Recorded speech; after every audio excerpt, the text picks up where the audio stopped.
Hello and welcome to Campfire with Harold. We appreciate if you subscribe, like, and share this content. So Monday is the election, and I hope most of you will go out there and cast your votes. Now, as you understand, that we have Mark Carney, who is riding a wave of popularity here in Canada, and on the other side, we have Pierre Poilievre. Now, what's the difference between these two candidates? As you know, Mark Carney has been a former Bank of England governor and a Central Bank of Canada governor. And he was associated with the Brookfield Management Corporation. But there are many things that is very questionable with respect to Mark Carney.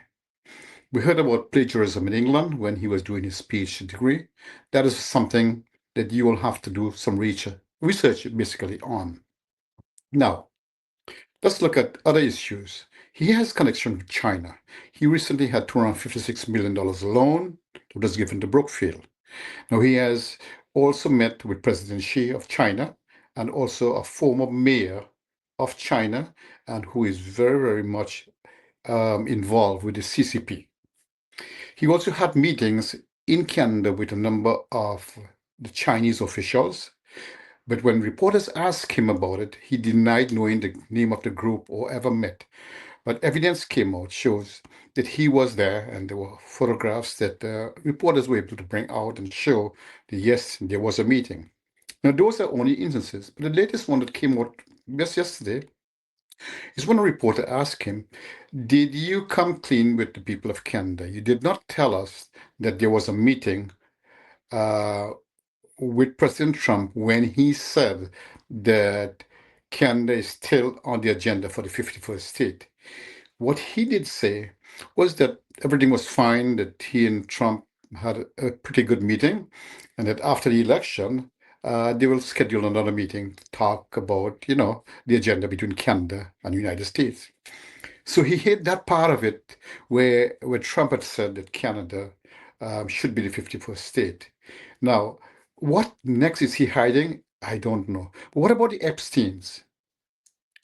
He never mentioned much about it. And so the question is asked of what connection he had with the Epsteins. Now, with respect to his assets, what is his assets? Why did he put in the blind trust? Why didn't he come clean to the Canadian people and say, well, this is exactly what I have? And people would have trusted him. But no, there's so many things that he's in jail. But what he's doing currently is that he's using the Trump factor, which is the fear factor. So he wants Canada or Canadians to think that America is our enemy. America is not our enemy. Now, everybody knows around the world that Trump is really an idiot or a moron, as we call it. And people are afraid to even say it to his face. But Trump is definitely an idiot. Now, the thing about it is that, as you know, the US market is having lots of ups and downs. So whatever Trump is doing is actually not working currently. But the thing about it is that the rest of the world doesn't seem to have a problem. It's only Canada has the problem. Why Canada has the problem? Because Mark Carney is using the situation in America to frighten Canadians. So for those Canadians who are on the fence, I need you to think about it carefully.